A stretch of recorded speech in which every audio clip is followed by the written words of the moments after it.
Es un, es un evento dedicado a ustedes, los estudiantes, entonces entendemos que pues a esta hora ya están en casa o en trayecto, ya no están en clases, pero pues también hay los que toman clases en la tarde, así que, bueno, fue un horario raro, pero ya es la última edición. Pamela González, gerente administrativo del ACI Sección Centro y Sur, ¿cómo estás? Hola Leti, buenas tardes, aquí estoy. Ah, bueno. Bienvenidos todos. Gracias porque este curso del ABC es posible gracias al invaluable apoyo del ACI. Y bueno, pues vamos a dar inicio a esta última conferencia de la cuarta edición del curso ABC, que se llama Soluciones versátiles a grandes proyectos con prefabricados de concreto. Entonces, bueno, pues ahora quisimos cerrar digamos que el ciclo de conferencias con un tema de fachadas, con un proyecto en particular que es el Hospital de Nutrición. Pero antes, voy a leer rápidamente la semblanza del arquitecto Rafael Barona de Papresa y de Danstec. Él nació en México, es egresado de la Universidad de Anáhuac, trabajó en la oficina de César Pelli, desarrollando encargos de diseño con participación en proyectos como las oficinas de New York Times, Goldman Sachs, Diputación Foral Vizcaya, Roppongi Station y Minneapolis Central Library. Fue miembro de la mesa directiva de ANIPAC del 2009 al 2011. Durante 13 años y más de 120 proyectos llevó a cabo la ingeniería para fachadas prefabricadas con edificios como Antara Polanco, el Senado de la República y la Torre Mayor, por mencionar algunos. Romper el paradigma de transportar y exportar a Trinidad y Tobago la fachada prefabricada de dos torres de 25 niveles. También eso fue ya hace bastantes ayeres, fue todo un reto, pero fue un proyecto también precioso. Fundó la empresa Aldea Urbana en 2014 con la visión de desarrollar proyectos a escala urbana que tuvieran un impacto social a partir del desarrollo de elementos prefabricados que pudieran generar, entre otros, espacios públicos y vivienda social de bajo costo. Es cofundador de la empresa Danstec y en el año 2012, Rafael Barona aprovechó la oportunidad y tuvo la visión de traer a México un producto único en el mercado de la construcción, con una patente danesa, Bubble Deck, que es un sistema de losas prefabricadas biaxiales. La innovación es una constante en la carrera de Rafael Barona y así ha quedado manifestado en los múltiples premios nacionales e internacionales, trabajando en colaboración con un grupo de empresas que representa. Ha participado con la academia de forma ininterrumpida en los últimos años, fomentando la investigación y el desarrollo, y con casos que trascendieron la parte teórica hasta convertirse en obras terminadas y galardonadas.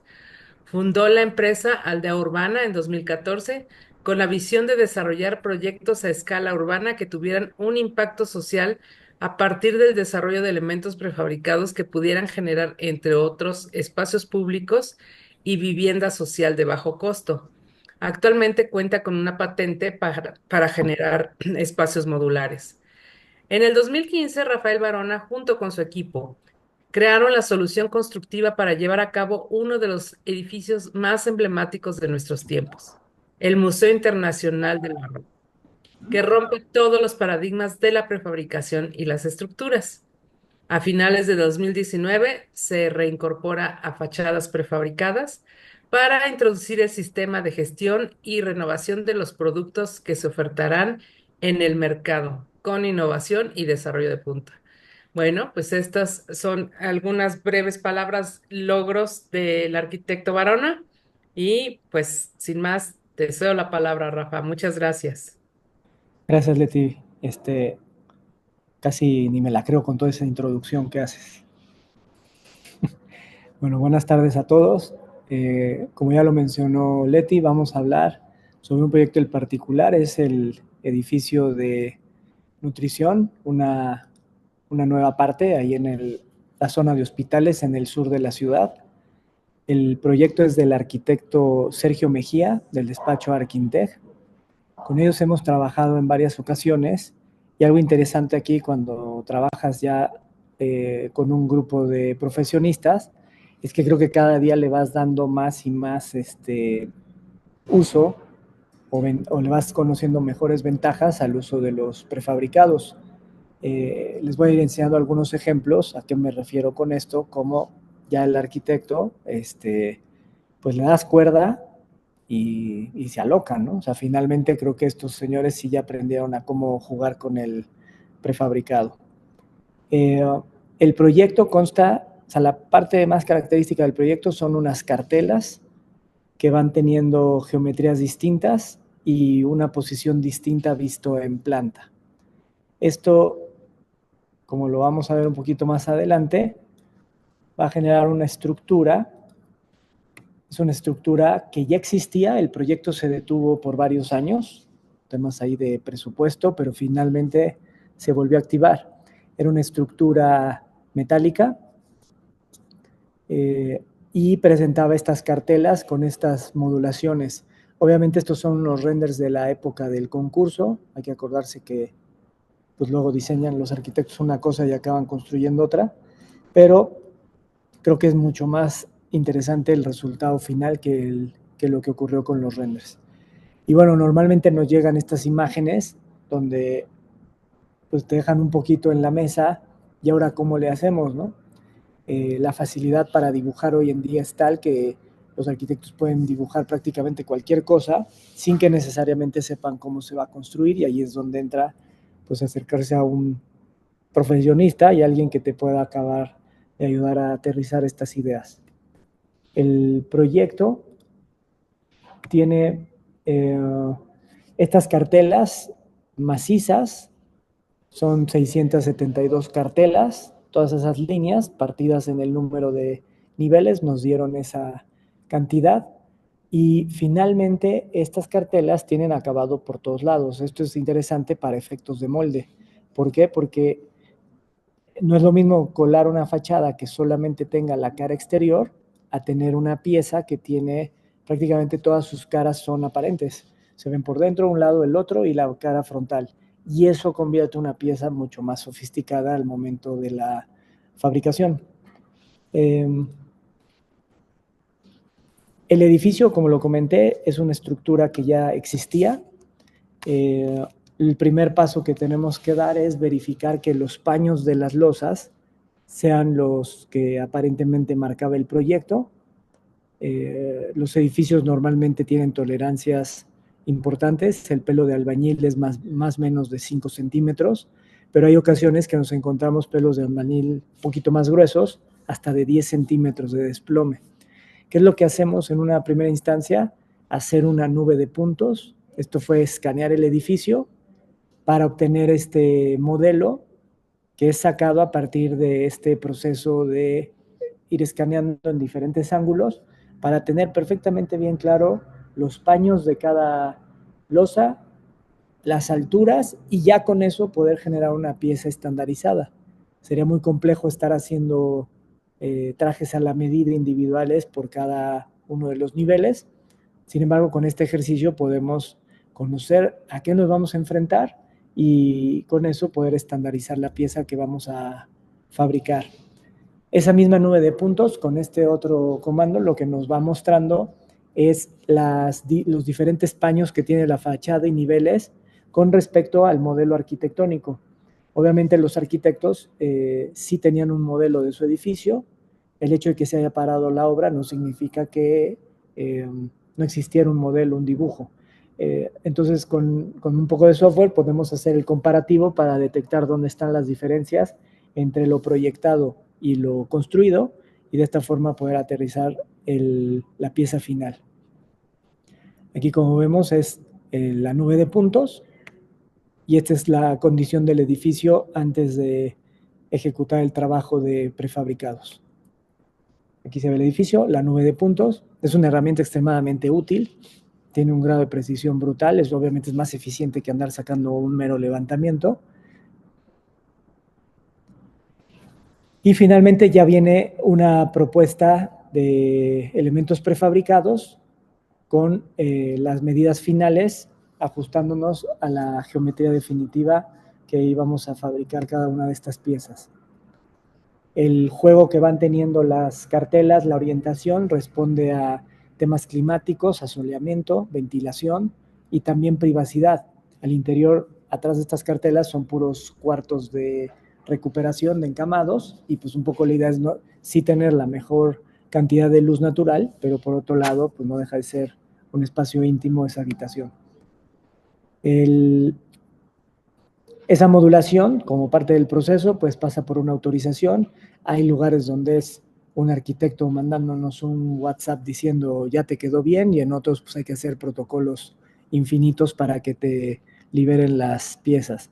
¿Por qué se hace esto? Porque obviamente es muy común que se hagan cambios durante la obra y esto nos ayuda a tener una trazabilidad para poderle dar seguimiento en dado caso que existan variaciones, poder determinar la responsabilidad y en cancha de quién caería en dado caso que existieran aumentos en el precio final. En la época estábamos haciendo este edificio y esto un impacto interesante en la parte de cómo procesamos las piezas. Hoy podemos ir directamente del archivo del modelo BIM a trazar directamente en la mesa de trabajo. Con este ejercicio lo que estábamos haciendo es una serie de piezas distintas, cada una de ellas con acabado en todas sus caras, y este mismo ejercicio lo trasladamos al proyecto de nutrición para usar más o menos la misma tecnología que usamos en los moldes. Como aquí ya la teníamos bastante avanzada, practicada, como que era algo que ya dominábamos en ese momento, pues nada más lo trasladamos a estas otras piezas que también van cambiando de geometría, van teniendo diferentes paños, ángulos, vértices. Sin embargo, no llegaba a la complejidad de llegar a elementos curvos. En el render original sí se veían las cartelas ligeramente curveadas, después en algún momento el camino quedó simplemente faceteado. Aquí estamos observando la sobreposición de lajas de concreto de 10 centímetros de espesor, una sobre otra con unos polines de concreto. Le llamamos polín porque hicimos la misma sección de polín de 4x4 pulgadas y al ir colocando estos elementos de concreto se fue formando este espacio. Cualquiera de estas piezas, si la giramos, tendríamos, digamos, el ejercicio de las cartelas. Y repito, queríamos utilizar ciertas herramientas en el proyecto de nutrición que ya habíamos explorado en este otro proyecto. Voy a avanzar aquí. Aquí, como pueden ver, bueno, viene este faceteo de las piezas. La parte que da hacia el edificio es vertical, la parte que da hacia el exterior es la que va teniendo las diferentes facetas, pero va habiendo un pequeño juego y va cambiando también. La pieza va rotando en planta hacia donde decidió el arquitecto que era conveniente por temas de asoleamiento. Aquí ya vamos a ver algunas imágenes donde se está haciendo alusión a los conectores. Hay algo interesante, la fachada está completamente despegada del paño del vidrio. Es una doble fachada. Tienes por un lado las cartelas, el vidrio y, perdón, un espacio donde se puede transitar para hacer limpieza tanto al vidrio como a la fachada, y luego ya viene el muro cortina en el edificio. Algo interesante es que el DRO desde el principio dijo que no quería soldadura en campo. Y esto ya se puso interesante. Hasta ahí íbamos todos contentos, hasta que a alguien se le ocurrió decir que todo debía de ser atornillado. ¿Y por qué lo menciono? Porque no es tan común hacer conexiones atornilladas. Normalmente tienes una placa en la obra, una placa en el prefabricado y le metes un conector, metes unos cordones de soldadura y asunto resuelto. La parte de tornillería requiere más precisión, más trabajo de taller, porque debes de dejar todos los elementos ya con las perforaciones listas para recibir tu siguiente pieza y poder atornillar. El motivo era temas de seguridad y de calidad estructural. Por lo tanto, se diseñó una conexión 100% atornillada que ahora vamos a explorar y a ver. Este es un detalle de las piezas, el armado que tiene una de estas cartelas. Podemos ver piezas de 4,38 de altura. Esto es la altura del entrepiso, quiere decir que la junta entre una pieza y otra coincide con el entrepiso. y algunas otras que tuvieron esta geometría muy particular, donde la misma pieza cambia la sección. La anterior es una pieza trapezoidal muy fácil, la que sigue ya se pone un poco complicada porque traemos un trapecio de cabeza y luego se apoya sobre otro trapecio en la dirección opuesta. Y esto lo que te genera es un desbalanceo al momento de descimbrar y al momento de manipular la pieza. ¿Por qué? Porque ya no es simétrica y eso empieza a generar algunos retos. Aquí vamos a ver la conexión, cómo traemos la parte de la ménsula.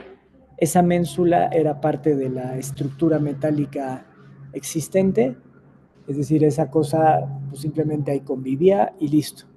Pero algo interesante es que a nivel proyecto, pues esa ménsula debería haber quedado en la misma posición todo el tiempo. Y no hay nada más falso que pensar que eso va a pasar en obra. Entonces, cuando sacamos la nube de puntos, nos dimos cuenta que todas esas ménsulas estaban pues como una cordillera montañosa, ¿no? Algunas más arriba, más abajo, unas más botadas, otras menos botadas. Y con la variable de tener que hacer conexiones eh, atornilladas, pues se puso más interesante. ¿Por qué? Porque sencillamente ahora teníamos que generar una conexión que nos permitiera ajustar esas diferencias que no eran menores y aún con esas diferencias nosotros sí teníamos que dejar el prefabricado en su lugar. ¿Cuál es una gran ventaja del prefabricado? Pues esa, que puedes tener una estructura en condiciones muy sospechosas, así como que casi estaba bien hecha, y el prefabricado es una especie de clutch que te va a permitir pasar de eso que trae una tolerancia de más o menos 7, 8 centímetros a un prefabricado que nos permite trabajar con una tolerancia de más o menos 16 milímetros, que obviamente es un brinco bien importante entre uno y otro. Uno es extremadamente preciso y el otro pues es más laxo. ¿Cómo se resolvió? A partir de estas placas que tenían unos agujeros oblongos. Esto nos permitía controlar la altura de la conexión para llegar a esta ménsula, colocar tornillos, se dejaban al llegue, o sea, nada más un pequeño apretón, y una vez que teníamos todo el piso con esa pieza colocada, ya se aplicaba el torquímetro para dar la presión correcta a cada una de estas tuercas. Eso nos corregía en la dirección vertical. Y en la horizontal tenemos un separador, que es la pieza roja, que esa ya nos permitía hacernos hacia adelante y hacia atrás. Entonces, con eso controlábamos las dos direcciones, horizontal y vertical. La pieza de cartela, como ya lo mencioné, es una pieza de 12 centímetros de espesor, es muy delgada, con un acabado en las cuatro caras, y por el ángulo que tiene y por la parte donde está la conexión, sumado a que es un edificio del grupo A, los coeficientes sísmicos con los que se debe calcular y los factores de seguridad que se tienen que utilizar, provocaba que la pieza fuera pues, casi un papalote. En caso de un sismo, hubiera sido extremadamente dinámica, no se iba a romper, no se iba a echar a correr, sin embargo, pues no está simpático que estés ahí en el hospital y de repente quieras papalotear la fachada, ¿no? Entonces, durante el proceso se determinó colocar unos atizadores, que es esta pieza diagonal, que justo lo que hace es eso, viene la cartela, tiene este atizador y esto ya impedía el movimiento horizontal de la pieza, porque definitivamente pues sí iba a ser todo un papalote. Incluso modelándolo llegaba a moverse con ráfagas de viento de 100 kilómetros por hora, que esto es un buen ventarrón del mes de marzo o abril, donde hasta ese viento la hubiera podido mover considerablemente. Entonces ya con el atizador, asunto resuelto. Aquí vemos algunas imágenes. Cuando apareció el tema del atizador, ¿por qué no los arquitectos dijeron que lo pusiéramos en diagonal? Por si no estaba complicado, ya poderlo hacer complicado. Obviamente se ve muy bonito, pero pues ahora tienes una variable más, ¿no? Porque tienes una pieza en diagonal, que llega otra pieza en diagonal, y todo en pocas palabras está volando ahí en el espacio, y eso genera juntas entre los elementos mucho más complejas. Aquí vemos otros elementos y soluciones, como vamos hacia las columnas que eran unas IPRs encontradas a partir de una placa, ya me acuerdo, una tremenda placa ahí de apulgada, me parece. Aquí vemos un poquito más cerca esta solución, cómo llegamos con dos placas que abrazan la IPR de las traves, se colocan los tornillos, como ya lo decía, apretamos al llegue, simplemente para que se estabilice la conexión. Se colocaban todas, colocas un láser, finalmente quedas al nivel correcto y en ese momento se aprietan las conexiones.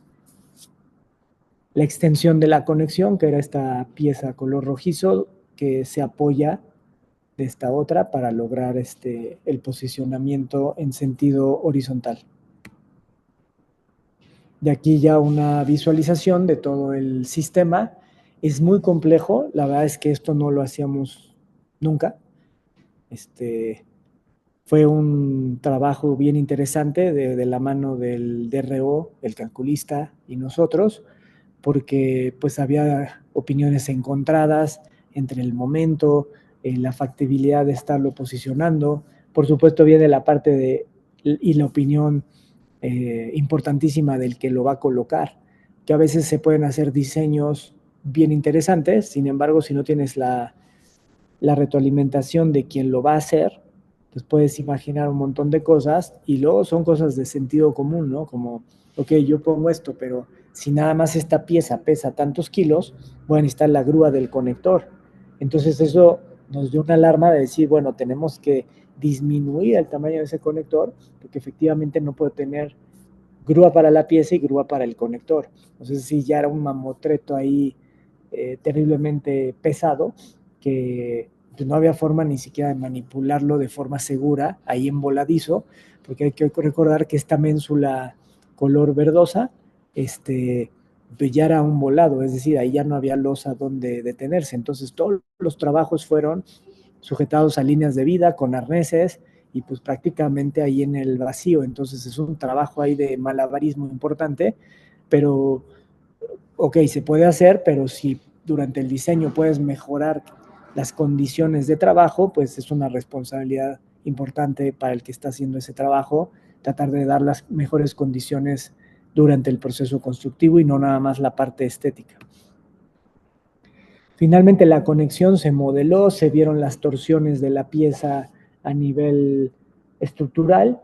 Obviamente es una pieza que está detenida aquí así nada más de atrás y pues tiende a mover todo el cuello y eso genera torsiones. Se diseñaron los refuerzos para que no tuvieran agrietamientos, pero finalmente algo que resolvía muchísimo pues era el atiesador. Ese atiesador pues hacía que ya no papaloteara la pieza y fuera menos complejo poder resolver la parte estructural del elemento. Igual pasa por unas aprobaciones. Hoy en día los elementos de fachada parecieran ser que el reglamento es más riguroso que con la propia estructura, porque se ha visto que de pronto salen estos elementos volando, ¿no? Ahora ya lo vimos hace poco en Acapulco, bueno, no, ya pasó un año, pero como con el último huracán, pues los edificios quedaron completamente desnudos, las estructuras, como se dice coloquialmente, el viento les hizo lo que a Juárez, pero a las fachadas no, esas sí salieron volando, todas aquellas que no tenían una resistencia y un cálculo adecuado. Entonces, sí ha ido modificando las condiciones de diseño a las que se somete las fachadas durante el proceso de ingeniería, y esto pues finalmente se traduce en un grado de complejidad mayor y en ocasiones en costo, porque finalmente eso recae en refuerzos y elementos más robustos. Aquí vemos la imagen diseñada y aquí vemos el resultado final con algunas cuestiones todavía interesantes para poder lograr el resultado final. Todo el conector se volvió parte de la arquitectura del edificio.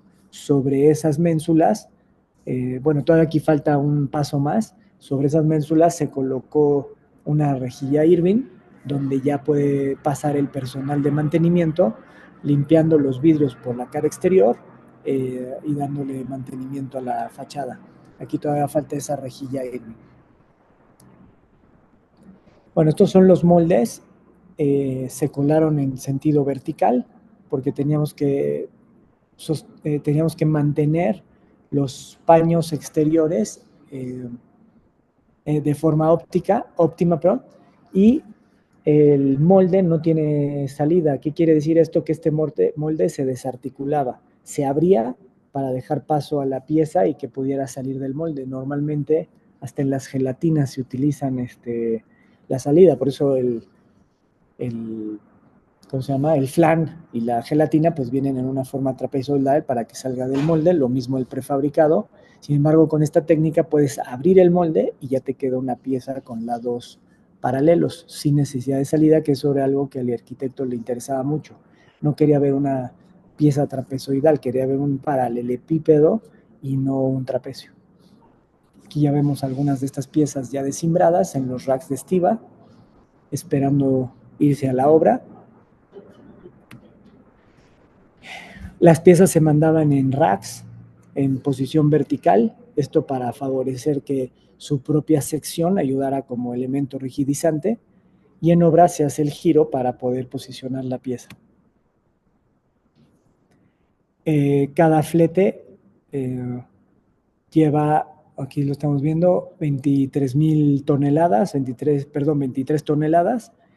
Un flete normal llevaría 30. Aquí, a partir de un diseño de flete, se pudo optimizar al máximo la carga. Y lo que estamos viendo es un plano de avance durante el montaje, donde viene en verde lo que ya estaba montado, lo que se envió y lo que está por enviarse. Y eso ahí vamos viendo el barrido durante el proceso de montaje.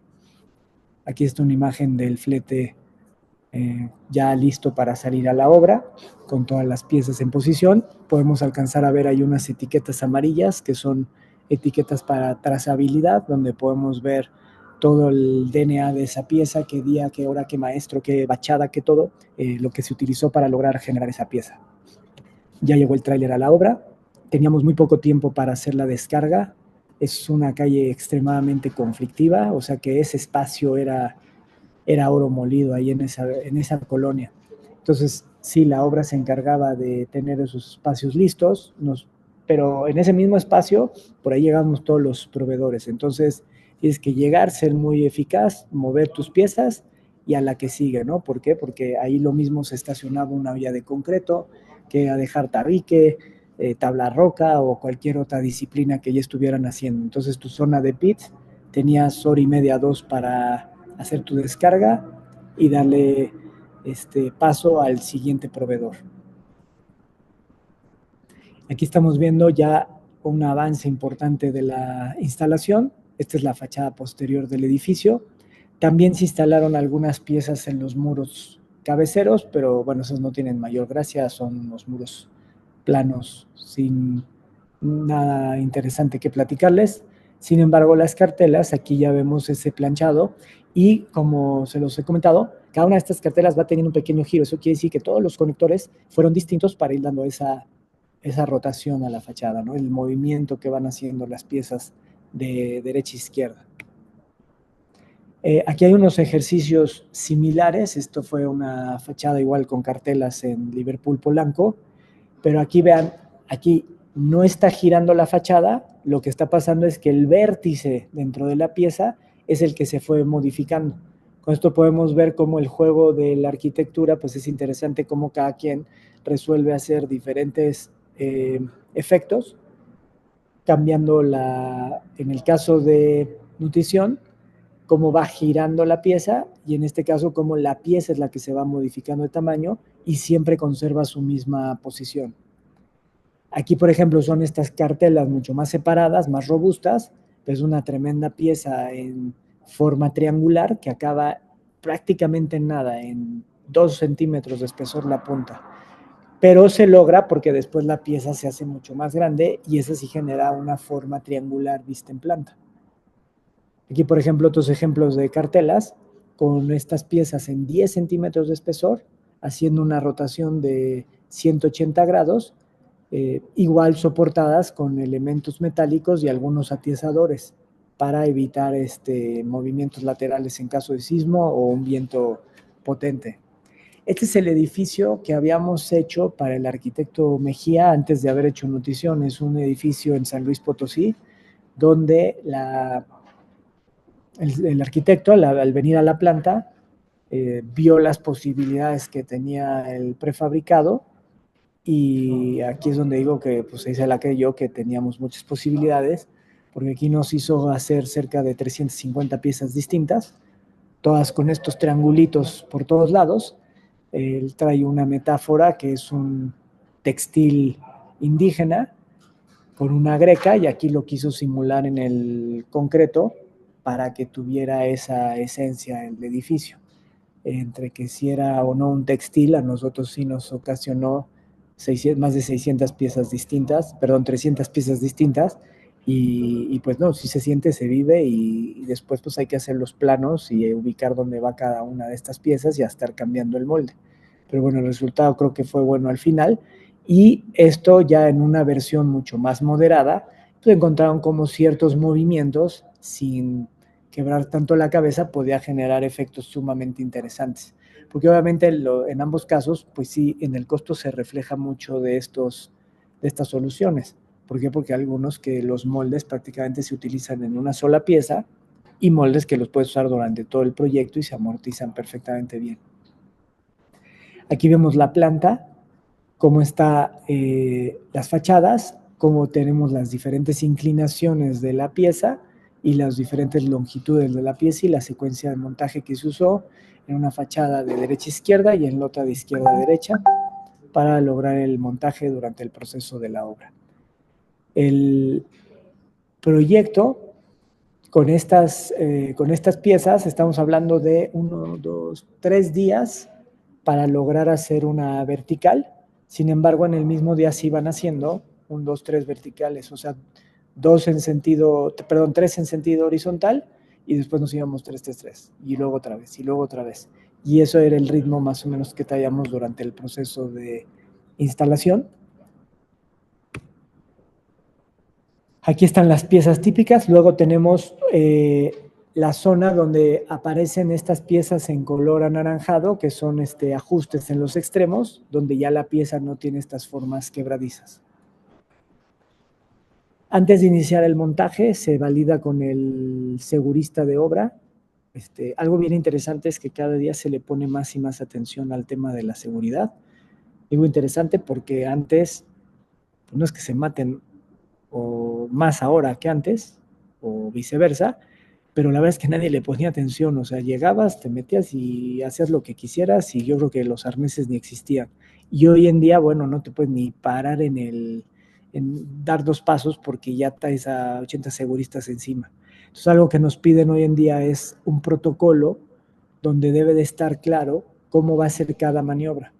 Entonces aquí aparece cómo llega la plataforma, cómo se van a elevar los prefabricados, todas las notas de seguridad que se requieren para lograr el proceso seguro. Eso lo valida un segurista y finalmente te dan permiso de hacer tus maniobras. Si la pieza llegara a tener algún cambio importante en la geometría o en su procedimiento, se tiene que hacer tantos procedimientos como existan variantes en el edificio. Este es nada más uno de muestra. En realidad era la misma cartela, no importaba la geometría, el protocolo de montaje siempre fue el mismo, por lo tanto en ese sentido el proyecto fue fácil de resolver. Un programa de obra donde vamos viendo el desarrollo del proyecto, lo fuimos partiendo en módulos, esto también para fines administrativos de ir cerrando áreas y poder ir entregando porciones del edificio. La instalación, la alineación, el calafateo y luego una entrega de protocolos ya de producto terminado. Aquí, este es otro tipo de cartelas, muy distinto. Ese que están viendo ahí en la fachada es el edificio donde estoy aquí adentro, son nuestras oficinas. La diferencia de estas cartelas, y lo quería poner aquí, es que estas cargan el edificio. Es decir, la oportunidad que tiene cualquier fachada de volverse estructural es del 100%. ¿Qué se necesita? Pues llegar un poco más a tiempo a la etapa de diseño, y esto que permite que la fachada, que muchas veces es considerada como algo decorativo, pero el momento en que lo vuelves estructura, agarra más fuerza, más poder. Y aquí estamos viendo pues cómo pasan el mismo funcionamiento, nada más que ahora van a trabajar también de forma estructural. Van a tener las mismas dimensiones, mismo acero, simplemente ahora en vez de estar conectando de la cartela a la estructura a partir de algunos elementos prefabricados. Aquí normalmente utilizamos la extensión del acero de refuerzo que viene en la pieza para que quede embebido en la losa y ahora funcione como un elemento estructural. Aquí ahorita vamos a ver un pequeño videito donde se ve ya el edificio.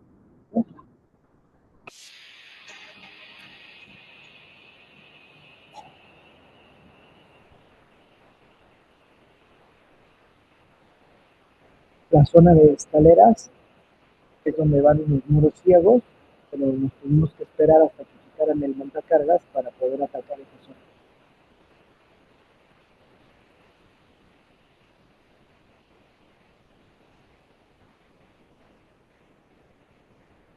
Vean qué padre juego hace la simetría a partir de hacer pequeñas variantes nada más.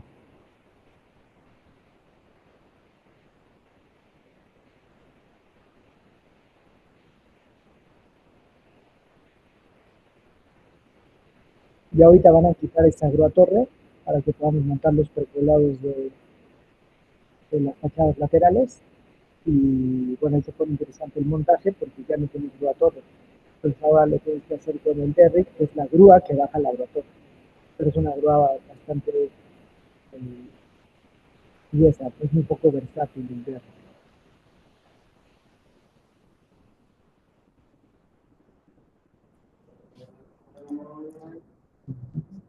Y luego, no sé si, pues hasta aquí llega la presentación aquí con estos elementos y si alguien tuviera alguna pregunta, adelante. Muchas gracias, Rafa. Yo me quedo con dos comentarios. Este, creo que en cada presentación y en cada plática que damos, debemos de enfatizar lo que comentabas hace rato, ¿no? Cuando los despachos de arquitectura o los arquitectos proyectistas nos invitan a participar de sus ideas, de sus conceptos desde una edad muy temprana de su proyecto, la verdad es que se pueden eficientar el prefabricado de una manera impresionante. Si de por sí nos buscan, cuando para bien o para mal nos tienen ubicados que los sistemas prefabricados de concreto son rápidos. Entonces, pero nos buscan cuando quieren cambiar el sistema constructivo, cuando el proveedor anterior ya no les dio el ancho y entonces convertir el proyecto, la verdad es muy complejo. En este caso, bueno, pues no es un proyecto nuevo, ¿no? Entonces había que hacerle mucha artesanía, la verdad, al montaje, ¿no? Si hubiera sido un proyecto nuevo y si te hubieran participado desde el principio, seguramente te hubieras evitado toda esa viacrucis del montaje. Digo, lo padre es que la creatividad es infinita, ¿no? Entonces siempre luchamos por encontrar las soluciones más creativas para dar respuesta a cada proyecto.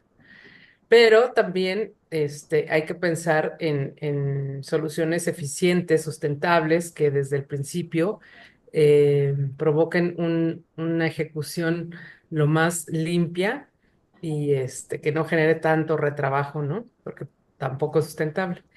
Y por otro lado, toda la parte esta de seguridad, pues ¿quién mejor que tú que ha vivido la parte del programa de certificación ANIPAC 11? Que a partir de la segunda edición, pues incorporamos precisamente checklist de montaje, ¿no? Quizá no tan enfocado a fachadas, pero sí hacemos énfasis en que la seguridad de los ocupantes, de los trabajadores, de todas las personas que están en la obra, pues es la prioridad. Entonces, pues me da gusto que empresas como Fapresa estén preparadas, ¿no? No van en ceros. Eh, por otro lado, bueno, el mercado les exige el cumplimiento de ciertos requerimientos de montaje, pero por otro lado, pues es padre llegar y decir, mire, yo aquí tengo esto, ¿no? Entonces, bueno, pues felicidades. Así que vamos a abrir el espacio a preguntas y respuestas. Chicos, no sé si quieran, Pame, ¿ellos pueden abrir sus micrófonos o tiene que ser a través de la sección de preguntas y respuestas? No está padre. Bueno, si alguno tiene alguna pregunta, puede intentar abrir su micrófono y si no, escriban en la sección de preguntas y respuestas las dudas que lleguen a tener. Este, el color, bueno, aparentemente es blanco, sí quedó blanco, o sea, se Es cumplió con las... perfecto, Blanco. Sí, me Oye, pasé a por hablar media ejemplo, hora, pero no dije eso. esos blancos no los traes del sureste, ¿o sí? No, no, no, no, de Hidalgo. Ah, Es una mira, mina en Hidalgo, se hace la mezcla con cero grueso, o sea, grava que es de mármol, polvo de mármol que sustituye a la arena y cemento blanco que sustituye al gris. wow. Pues sí, entonces queda muy blanco. ¿Y eso no hace que sea muy caro? Eh, lo hace muy elegante. Ah, ok. No, ¿Qué sí se hace más importa? caro. No, sí se hace más caro porque obviamente el grano de mármol pues, cuesta Pues, más caro que la grava y el polvo de mármol cuesta más caro que la arena. Sin embargo, ese blanco llegó para quedarse. La vida se va a decolorar, el mantenimiento es prácticamente nulo, se le aplica un hidrofugante que dura 5 años y esto permite tener una fachada limpia. Obviamente a los 5 años ya va a querer una manita de gato de agua, solamente agua y cepillo, o una Karcher, y te vuelve a quedar como nuevo. Entonces, para el beneficio de las ciudades, no solamente del propietario, sino de las ciudades, pues este es un producto de primera porque hace que las ciudades permanezcan mm, en estado. Cuando tristemente muchos desarrolladores toman decisiones de hacer pues cualquier cosa, dicen, no, pues es que a mí qué más me da, yo vendo y me voy. Pues sí, desgraciado, y me dejas tu cochinada ahí a la ciudad. O sea, ujú, creo que la ciudad no se merece ciertos acabados porque pues se va deteriorando el patrimonio, ¿no? Entonces, ya, pero sí, sí es un poco más caro. ok. Pre- Dice, Mira, tenemos varias preguntas de alguien que no ha escrito su nombre, a ver si nos puede ayudar con su nombre y de dónde se comunica con nosotros. Dice, ¿cuánto tiempo llevó a hacer este proyecto? a ver, me voy a regresar al programa para no decirte una cosa que no debo, pero aquí estaba. Mira, el proyecto comenzó, duración fueron, desde que inició el proyecto a terminar, 160 días, pero ya la ejecución, que estoy viendo, instalación, enero, febrero, pues nos chutamos, bueno, es que este es hasta el módulo 3, no estoy viendo completo, pero sí, pues estoy viendo el renglón de hasta arriba, fueron 160 días, 4 meses. es correcto. Y, Pero 4 meses de todo, o sea, de producción y montaje. No no, y el manches. proyecto, o sea, Bueno, finalmente diseñar las piezas sí, lleva no, su y tiempo. los accesorios esos, Así es. qué horror. Entonces, pues sí, sí es muy rápido. Fue muy Y rápido. había otra, ¿verdad? Si se le quita el mármol puede ser más barato. Sí, las puedes hacer en concreto común y corriente y pues sí, sí te baja considerablemente el precio. El, en estas piezas en particular, sí se pone complicado el costo porque todo el concreto que vas a usar es el mismo, con concreto blanco. Voy a ponerles aquí un ejemplo donde, espérame un segundo. Aquí, por ejemplo, estas piezas son en concreto blanco, pero nada más una capa de 2,5 centímetros. El resto es concreto gris, pero como ya no se ve, la pieza al ser bicolor, te gastas una lanita en el recubrimiento, que es en realidad lo que le ponemos de pasta en color blanco, y el resto para rigidizar la pieza es un concreto gris normal.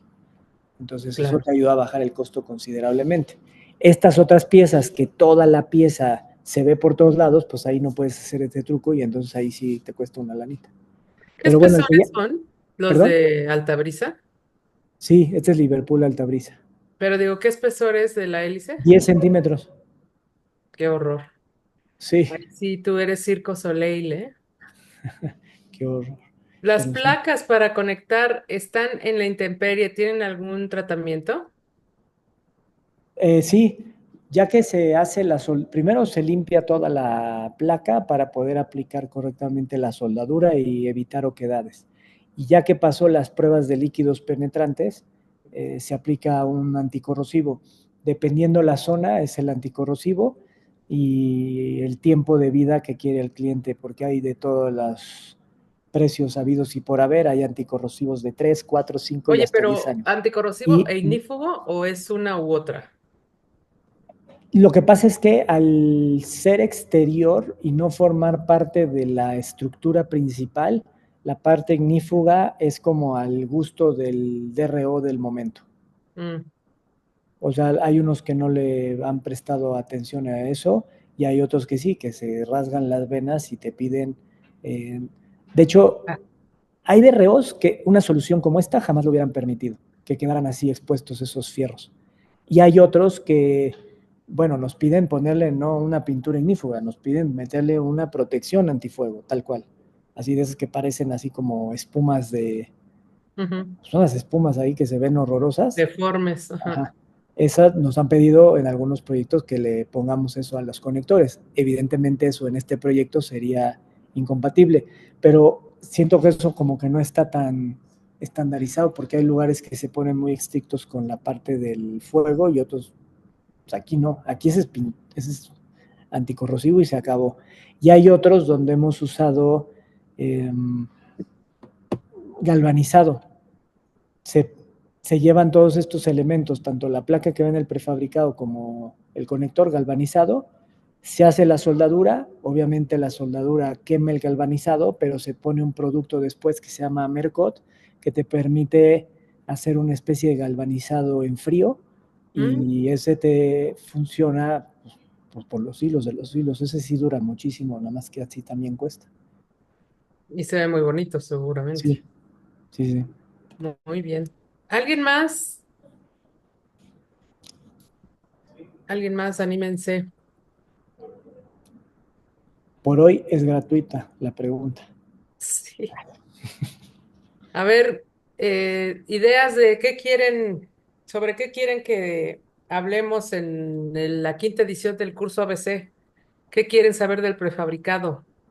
Hablen hoy o callen para siempre.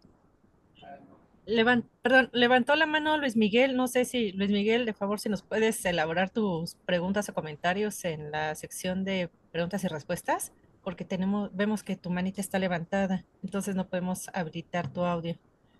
Ah, ¿no se puede habilitar su audio? No, no, no, no.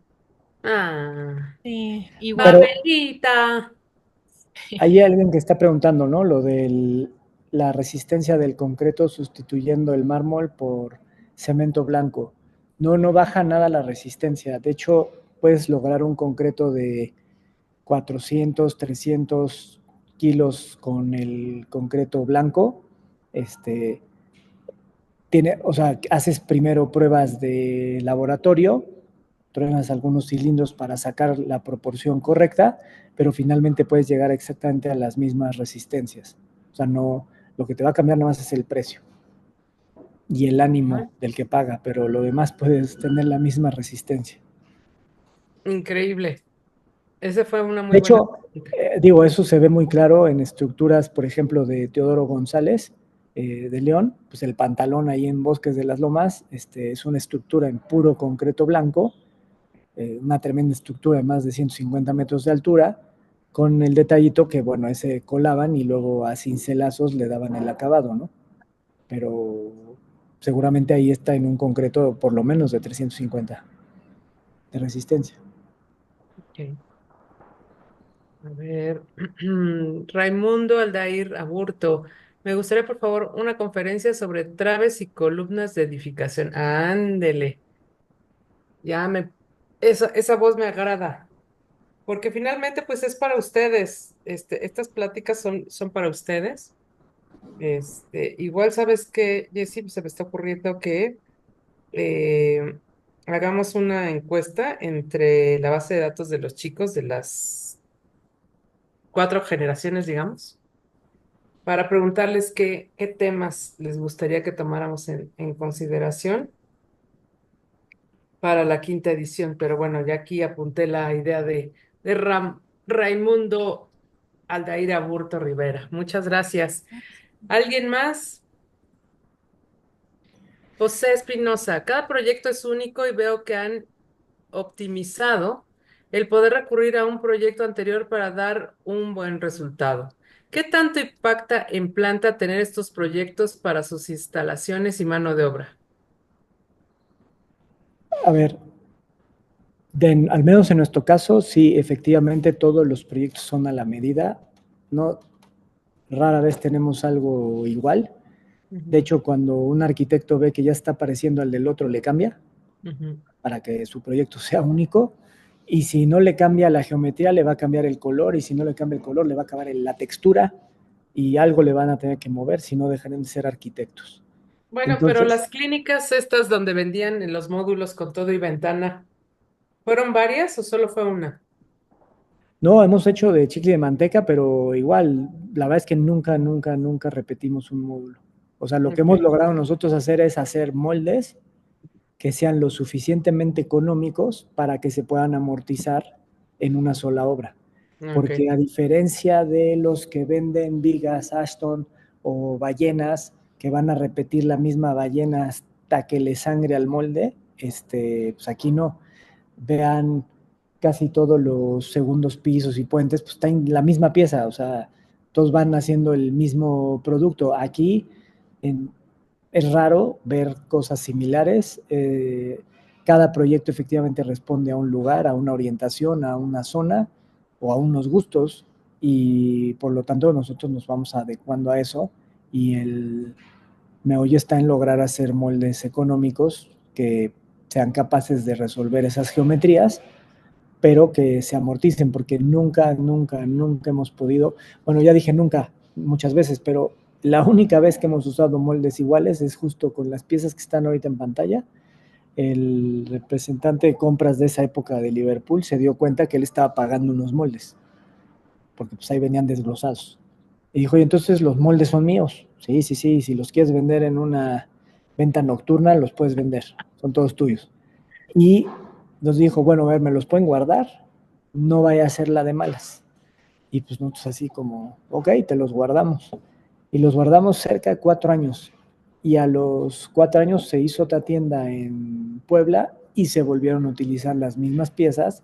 Y entonces finalmente se amortizó el molde en 2 obras. Pero solamente ese caso aislado es el único que hemos tenido.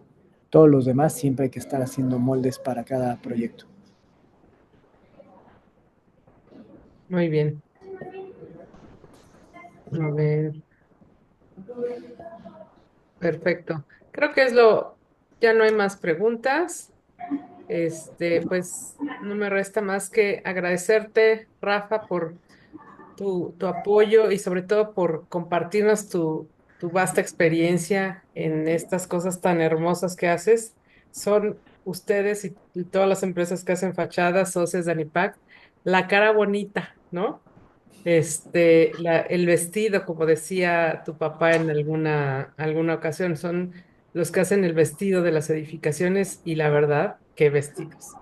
Muchísimas felicidades por todos los Gracias. proyectos que han desarrollado y porque vengan muchos más.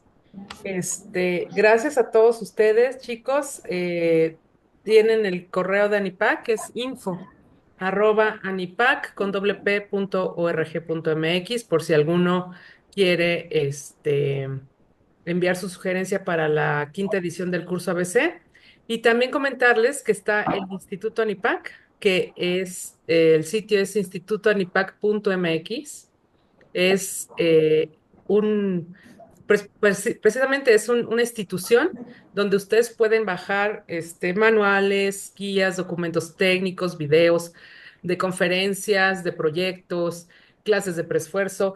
Algunas tienen costo, la mayoría todo es gratis. Entonces, pues los invito a que Jessy ya me hizo favor de poner la liga del Instituto Anipac.mx para que estén en contacto con pues, todo lo que estamos haciendo. Esta conferencia se va a subir justo ahí. Entonces, pues les agradecemos mucho y también agradecer a la ACI Sección Centro y Sur por el apoyo que nos da en la difusión, en la parte de la producción. Muchísimas gracias, Pame. No sé si andes todavía por ahí. Si no, de todas formas, ahí queda la grabación. Muchísimas gracias a todos y muy buena tarde. Adiós. Gracias.